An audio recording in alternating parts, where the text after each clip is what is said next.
ബൂത്തിലെത്താൻ ഇനി 5 നാൾ മാത്രം. കോൺഗ്രസിന്റെ മുഖം കാണാൻ പോലും ജനങ്ങൾ ആഗ്രഹിക്കുന്നില്ലെന്ന് പ്രധാനമന്ത്രി നരേന്ദ്രമോദി. 400-ലേറെ സീറ്റുകളിൽ ജയിച്ചിരുന്ന കോൺഗ്രസിന് ഇന്ന് 300 സീറ്റുകളിൽ മത്സരിക്കാൻ പോലും കഴിയുന്നില്ല. തോൽവി ഭയന്ന് കോൺഗ്രസ് നേതാക്കൾ രാജ്യസഭ തെരഞ്ഞെടുക്കുകയാണെന്നും രാജസ്ഥാനിലെ തെരഞ്ഞെടുപ്പ് റാലിയിൽ പ്രധാനമന്ത്രി പറഞ്ഞു.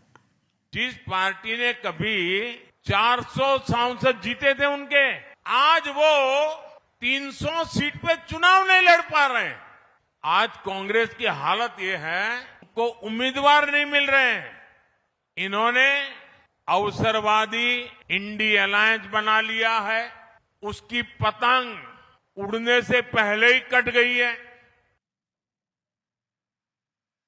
പത്തനംതിട്ട ആറന്മുളയിൽ മരിച്ചയാളുടെ പേരിൽ കള്ളവോട്ട് ചെയ്ത സംഭവത്തിൽ 3 പേർക്ക് സസ്പെൻഷൻ. 2 പോളിംഗ് ഓഫീസർമാർക്കും BLOയ്ക്കും എതിരെയാണ് നടപടി.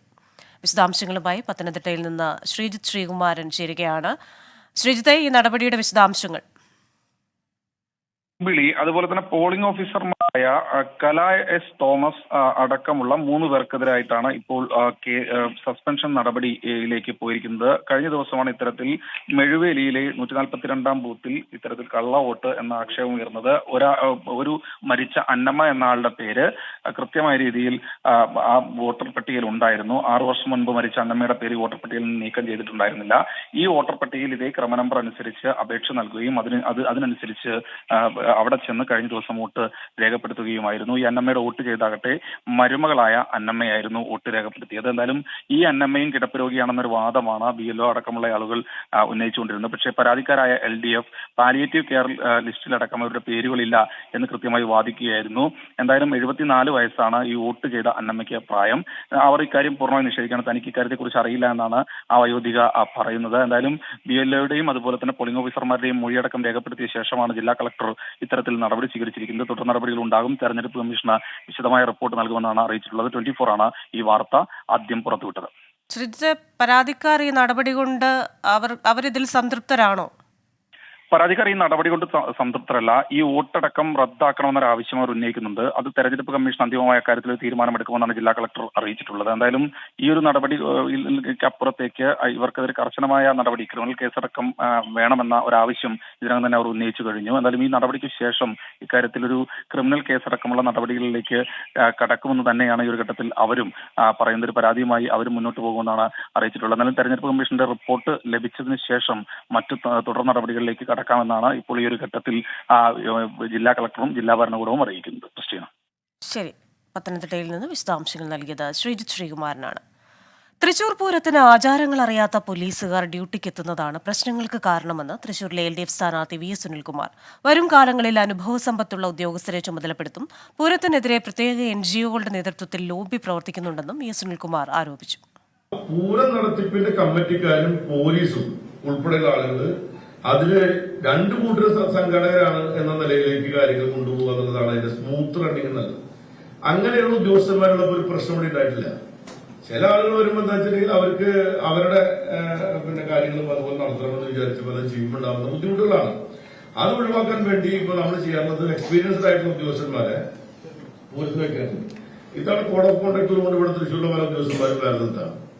അപ്പൊ ഈ പറഞ്ഞ പോലെ തൃശ്ശൂർ പൂരം എന്താണെന്നതിനെ പറ്റി കൃത്യം അറിയാത്ത ആൾക്കാരാണ്. എന്താണ് തെക്കോട്ട് ട്രക്ക് അറിയുന്നത്, അവിടെ മഠത്തിൽ വരവിന്റെ പ്രത്യേകത എന്താണെന്നും അവിടെ ആരൊക്കെയാണ് അതിന്റെ കാര്യം ചെയ്യുന്നത്, എങ്ങനെയാണ് നടക്കുന്നത് അറിയാത്ത ഉദ്യോഗസ്ഥന്മാർ വന്നാൽ ഇങ്ങനെ പല പ്രശ്നങ്ങളുണ്ടാവും. വടകരയിലെ LDF സ്ഥാനാർത്ഥി KK ശൈലജയ്ക്കെതിരായ സൈബർ അധിക്ഷേപ പരാതിയിൽ വീണ്ടും കേസ്. യൂത്ത് ലീഗ് പ്രവർത്തകൻ ഷഫീഖിനെതിരെയാണ് പേരാമ്പ്ര പോലീസ് കേസെടുത്തത്. വിവരങ്ങളുമായി ചേരുന്നത് അഭിജിത്ത് മുഴക്കുന്നാണ് കോഴിക്കോട് നിന്ന്. അഭിജിത്ത്, വിവരങ്ങൾ.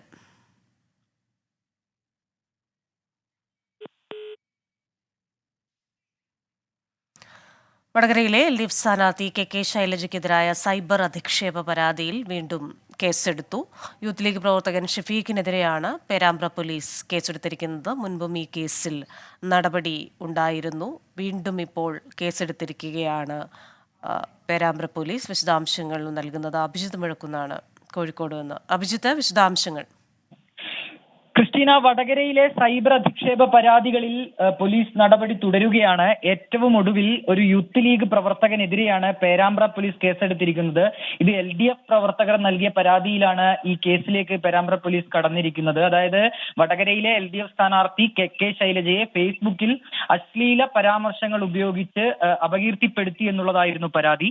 ഇതിന്റെ അടിസ്ഥാനത്തിലാണ് IPC 153 ഉൾപ്പെടെ, അതായത് കലാപാഹ്വാനം, സ്ത്രീകളെ അധിക്ഷേപിക്കൽ തുടങ്ങിയ വകുപ്പുകൾ ചേർത്ത് ഈ ഷഫീഖ് എന്നയാൾക്കെതിരെ കേസെടുത്തിരിക്കുന്നത്. ഇയാൾ ഒരു യൂത്ത് ലീഗ് പ്രവർത്തകനാണ്. കൃഷ്ണ. ശരി, കോഴിക്കോട് നിന്ന് വിശദാംശങ്ങൾ നൽകിയത് അഭിജിത്ത് മുഴക്കുന്നാണ്. സംവിധായകൻ ജോഷിയുടെ വീട്ടിൽ മോഷണം നടത്തിയ മുഹമ്മദ് ഇർഷാദ് സ്ഥിരം കുറ്റവാളിയെന്ന് പോലീസ്. പ്രതിയെ നാളെ കൊച്ചിയിൽ എത്തിച്ചേക്കും. വിവരങ്ങളുമായി എബിൻ ജോസ് ചേരുകയാണ് കൊച്ചിയിൽ നിന്ന്. എബിൻ, ഇയാൾ മുൻപും കേരളത്തിൽ മോഷണം നടത്തിയെന്ന സൂചനകളാണല്ലോ ലഭിക്കുന്നത്. പോലീസ് എന്താണ് പറയുന്നത്?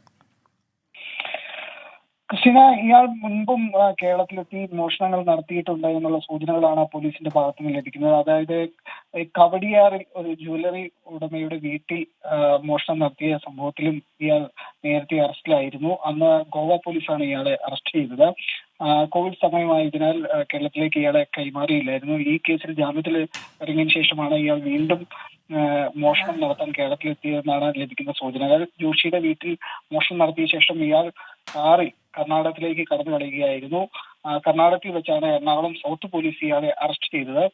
ഏതായാലും പ്രതിയെ നാളെയോടുകൂടി തന്നെ കേരളത്തിലെത്തിക്കും. ഇതിനുശേഷമായിരിക്കും വിശദമായി ചോദ്യം ചെയ്യുകയും അതുപോലെ തന്നെ തെളിവെടുപ്പ് ഉൾപ്പെടെയുള്ള നടപടികൾ നടക്കുകയുള്ളൂ. ക്രിസ്റ്റീന. ശരി, കൊച്ചിയിൽ നിന്ന് വിശദാംശങ്ങൾ നൽകിയത് എബിൻ ജോസ് ആണ്. ഇന്ദിരാഗാന്ധിയെ സമൂഹ മാധ്യമങ്ങളിലൂടെ അപമാനിച്ചെന്ന പരാതിയിൽ കാസർഗോഡ് CPIM നേതാവിനെതിരെ case. Balal Karottuchal branch secretary മധുവിനെതിരെയാണ് നടപടി. യൂത്ത് കോൺഗ്രസ് ജില്ലാ സെക്രട്ടറി മാർട്ടിൻ ജോർജാണ് പരാതിക്കാരൻ.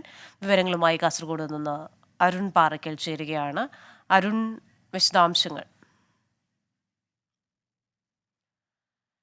ഇന്ദിരാഗാന്ധിയെ സമൂഹ മാധ്യമങ്ങളിലൂടെ അപമാനിച്ചെന്ന പരാതിയിൽ ഇപ്പോൾ കാസർഗോഡ് CPIM നേതാവിനെതിരെ കേസെടുത്തിരിക്കുകയാണ്. കേസെടുത്തത് Balal Karottuchal branch secretary മധുവിനെതിരെയാണ്. Youth കോൺഗ്രസിന്റെ ജില്ലാ സെക്രട്ടറിയാണ് ഈ കേസിൽ പരാതിക്കാരൻ. മാർട്ടിൻ ജോർജ് എന്ന യൂത്ത് കോൺഗ്രസ് പ്രവർത്തകന്റെ പരാതിയിലാണ് ഇപ്പോൾ CPIM നേതാവിനെതിരെ കേസെടുത്തിരിക്കുന്നത്. വിവരങ്ങളുമായി അരുൺ പാറയ്ക്കൽ ചേരുന്നു. അരുൺ, വിശദാംശങ്ങൾ.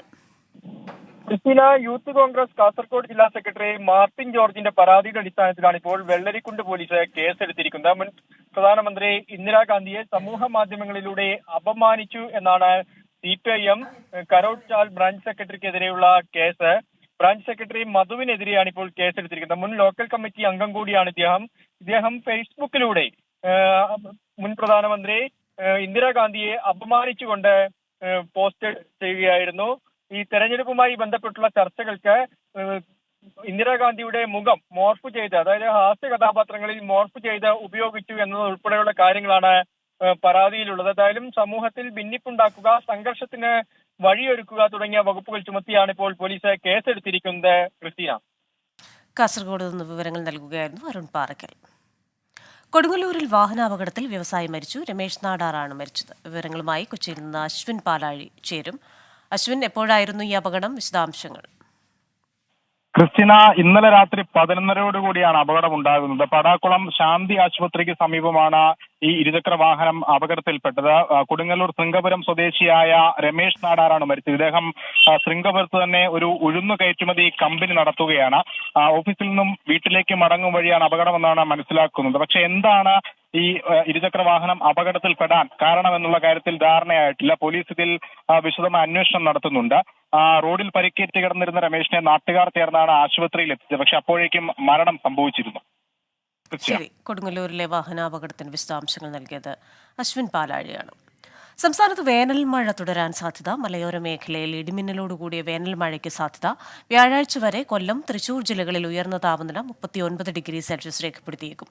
പാലക്കാട്, കോഴിക്കോട് ജില്ലയിൽ താപനില 38 ഡിഗ്രി സെൽഷ്യസ് വരെ ഉയർന്നേക്കും. വിവരങ്ങളുമായി തിരുവനന്തപുരത്ത് നിന്ന് അലക്സ് റാം മുഹമ്മദ് ചേരുന്നു. അലക്സ്, കടുത്ത ചൂടായിരുന്നു, അതിനൊരു ശമനമുണ്ടാക്കി വേനൽ മഴ ഉണ്ടാകും എന്ന വാർത്തകളുണ്ടായിരുന്നു. എന്നാലും വലിയ തോതിൽ വേനൽ മഴ ലഭിച്ചിട്ടില്ല. എന്നാലും ചെറിയ തോതിൽ വേനൽ മഴ തുടരാൻ സാധ്യതയെന്നാണോ ഇപ്പോൾ കാലാവസ്ഥാ കേന്ദ്രത്തിന്റെ മുന്നറിയിപ്പ്? കൃഷ്ണ, അതെ, സംസ്ഥാനത്ത് വേനൽമഴ തുടരാനുള്ള സാധ്യതയാണ് കേന്ദ്ര കാലാവസ്ഥാ വകുപ്പ് പ്രവചിക്കുന്നത്. അടുത്ത ദിവസങ്ങളിലോ അത് അങ്ങനെ തന്നെ ആയിരിക്കും. ഉച്ചയ്ക്ക് ശേഷം ഇടിമിന്നലോടുകൂടി മഴയ്ക്കായിരിക്കും സാധ്യത. പ്രത്യേകിച്ച് മലയോര മേഖലയിൽ വേനൽ മഴ ലഭിക്കാനുള്ള സാധ്യതയാണ് കേന്ദ്ര കാലാവസ്ഥാ വകുപ്പ് പ്രവചിക്കുന്നത്. തെക്കൻ കേരളത്തിലാണെങ്കിലും മധ്യ കേരളത്തിലാണെങ്കിലും വടക്കൻ കേരളത്തിലാണെങ്കിലും മലയോര മേഖലയിൽ ഉച്ചയ്ക്ക് ശേഷം വേനൽ മഴ ലഭിക്കാനുള്ള സാധ്യതയുണ്ട്. ഇടിമിന്നലോടുകൂടിയ മഴയ്ക്കാണ് സാധ്യത. അതുകൊണ്ട് പൊതുജനങ്ങൾ ഇടിമിന്നൽ ജാഗ്രതാ നിർദ്ദേശങ്ങൾ പാലിക്കണമെന്ന് ദുരന്ത നിവാരണ അതോറിറ്റി നിർദ്ദേശിച്ചിട്ടുണ്ട്. മറ്റൊരു പ്രധാനപ്പെട്ട കാര്യം, വേനൽ മഴയ്ക്ക് സാധ്യത ഉള്ളപ്പോൾ തന്നെ സംസ്ഥാനത്ത് ചൂട് അത് ഉയർന്നു തന്നെ തുടരുന്നു എന്നുള്ളതാണ്. അടുത്ത ദിവസങ്ങളും സംസ്ഥാനത്ത് താപനില ഉയരാനുള്ള സാധ്യത ഉണ്ട് എന്നുള്ള പ്രവചനം കേന്ദ്ര കാലാവസ്ഥാ വകുപ്പ് നൽകുന്നുണ്ട്. കൊല്ലം, തൃശൂർ ജില്ലകളിൽ ഉയർന്ന താപനില 39 ഡിഗ്രി സെൽഷ്യസ് വരെയും, പാലക്കാട്, കോഴിക്കോട് ജില്ലകളിൽ 38 ഡിഗ്രി സെൽഷ്യസ് വരെയും, പത്തനംതിട്ട, എറണാകുളം, കണ്ണൂർ ജില്ലകളിൽ 37 ഡിഗ്രി സെൽഷ്യസ് വരെയും, ആലപ്പുഴ, കോട്ടയം, മലപ്പുറം ജില്ലകളിൽ 36 ഡിഗ്രി സെൽഷ്യസ് വരെയും ചൂട് കൂടാൻ സാധ്യതയുണ്ട് എന്നാണ് മുന്നറിയിപ്പ്. സാധാരണ രേഖപ്പെടുത്തുന്നതിനേക്കാൾ 2 മുതൽ 3 ഡിഗ്രി സെൽഷ്യസ് വരെ ഈ ജില്ലകളിൽ ചൂട് വർദ്ധിക്കാനുള്ള സാധ്യത നിലനിൽക്കുന്നു എന്ന് കേന്ദ്ര കാലാവസ്ഥാ വകുപ്പ് അറിയിക്കുന്നുണ്ട്. മറ്റൊരു പ്രധാനപ്പെട്ട കാര്യം തീരവുമായി ബന്ധപ്പെട്ടാണ്. കേരള തീരത്തും അതുപോലെ തെക്കൻ തമിഴ്നാട് തീരത്തും ഉയർന്ന തിരമാലയ്ക്കും കടലാക്രമണത്തിനും സാധ്യതയുള്ളതിനാൽ മത്സ്യത്തൊഴിലാളികളും തീരദേശവാസികളും ജാഗ്രത പാലിക്കണമെന്നും കേന്ദ്ര കാലാവസ്ഥാ വകുപ്പ് അറിയിക്കുന്നുണ്ട്. ക്രിസ്റ്റീന, ശരി. ഏറ്റവും പുതിയ കാലാവസ്ഥാ മുന്നറിയിപ്പുമായി ബന്ധപ്പെട്ട വിശദാംശങ്ങൾ നൽകിയത് അലക്സറ മുഹമ്മദാണ് തിരുവനന്തപുരത്ത് നിന്ന്. 2 ദിവസം നീണ്ടു നിൽക്കുന്ന ഈ വർഷത്തെ പൂക്കോട്ടൂർ ഹജ്ജ് ക്യാമ്പിന് തുടക്കമായി. ഹജ്ജ് കർമ്മങ്ങളുടെ പ്രായോഗിക പരിശീലനം ഉൾപ്പെടെയുള്ള ക്യാമ്പിന് അബ്ദുസമദ് പൂക്കോട്ടൂരാണ് നേതൃത്വം നൽകുന്നത്. സംസ്ഥാന ഹജ്ജ് കമ്മിറ്റി മുഖേനയും സ്വകാര്യ ഗ്രൂപ്പുകൾ മുഖേനയും ഹജ്ജിന് അവസരം ലഭിച്ച 9,000-ഓളം ആളുകളാണ് പൂക്കോട്ടൂർ ഹജ്ജ് ക്യാമ്പിൽ പങ്കെടുക്കുന്നത്.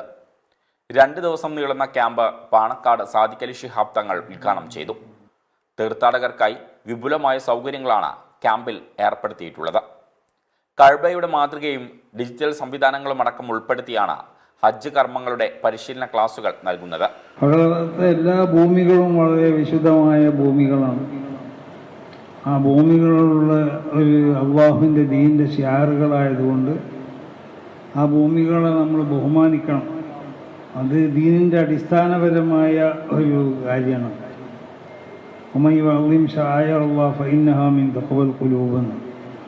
ഹജ്ജ് കർമ്മത്തിനുള്ള പരിശീലനത്തിന് പുറമെ അന്താരാഷ്ട്ര യാത്രാ നിയമങ്ങൾ ഉൾപ്പെടെ വിവിധ സെക്ഷനുകളിലായി നടക്കുന്ന ക്ലാസുകളിൽ വിശദീകരിക്കും.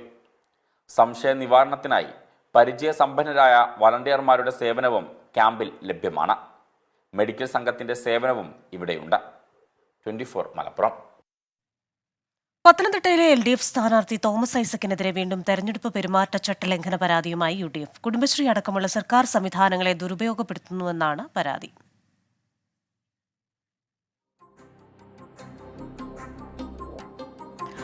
റൗണ്ട് പൂർണ്ണമാവുകയാണ്. ലോകത്തെവിടെയായാലും ഏത് സമയത്തും 24 വാർത്തകളും ഓഗ്മെന്റഡ് റിയാലിറ്റി പാക്കേജുകളും എക്സ്പ്ലെയിനറുകളും വിശദമായി കാണാൻ ഞങ്ങളുടെ YouTube ചാനൽ നിങ്ങൾക്ക് സബ്സ്ക്രൈബ് ചെയ്യാം.